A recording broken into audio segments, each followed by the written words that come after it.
এই আমি বাজারে যাই কিনা, আমি প্রত্যেকদিন বাজারে যাই, আমার গাড়িতে একটা ব্যাগ সবসময় থাকে। হ্যাঁ, আসেন আপনি আপনি এই মুহূর্তে কৃষি পণ্যের যে দাম আছে, এটার রেনি সিজনে বিশেষ করে ভেজিটেবল উৎপাদন করা খুব সহজ কাজ না, কারণ ফ্যাক্সিফা বলে এটারে, মাটি টাইট হয়ে গাছ মরে যায়, তারপরে উৎপাদন খরচটা একটু বেশি থাকে। যেমন আমি কাঁচামরিচের প্রশ্ন বললাম, শেড বানাইতে দেবে কস্টে, আর যেই দামটা আছে আপনার দৃষ্টিতে এখন বললে তো সাংবাদিকদের, আপনারাও সাংবাদিক, কত টাকা দাম আছে? 80 টাকা, 100 টাকা, এই তো এইটাই তো।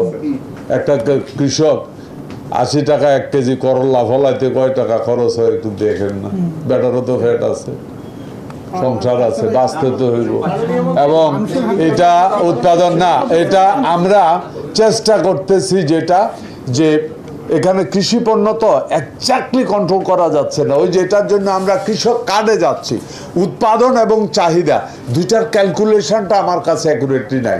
আমি যদি আমার এই জেলায়, এই উপজেলায় এত এই ভেজিটেবল বা চাহিদা, ওই অনুযায়ী ওই এলাকায় ওই কৃষককে যদি উদ্বুদ্ধ করতে পারি, ভাই তুমি এটা ফলা, তোমার উপজেলা এটা বিক্রি হবে, এর কিন্তু ক্যারিং কস্ট নাই।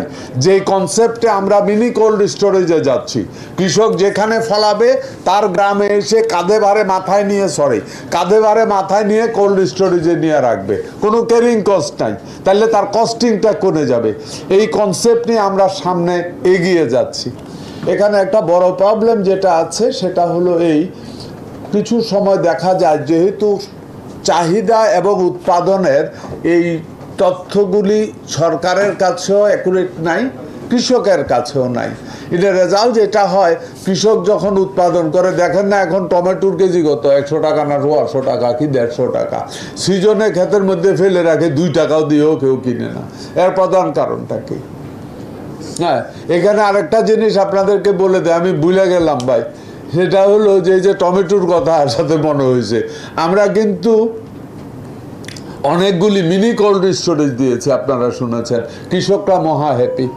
এখন আমরা আরো 2000 কোল্ড স্টোরেজের জন্য আমরা প্রিপারেশন নিচ্ছি। তবে এই যে 6 মাসের সাকসেসের ভিতরে ইনশাআল্লাহ এই কোল্ড স্টোরেজে আমরা আরো একটু আপগ্রেড করতে চাচ্ছি। হ্যাঁ, যে আমরা শিওর হতে চাচ্ছি যে পণ্যগুলি, একটা টমেটো কাঁচা পাকা যদি উঠে রাখে এক্স্যাক্টলি কয় মাস থাকবে, আমরা চাইতেছি মিনিমাম 2 মাস থাকুক।